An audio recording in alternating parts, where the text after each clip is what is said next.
Hi everybody, my name is Leo Valdez, owner of National Best Credit Solutions, and I want to give you guys a quick credit tip of the day. The first one is late payments. Do not have any late payments on any accounts. I always say pay your credit cards 10 days early on the statement date or before. So a late payment can affect you negatively for 2 years. So it's very important that you just don't want it on anything. Just don't be late.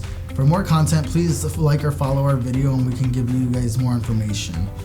Or you can also reach us at www.nationalbestcreditsolutions.com.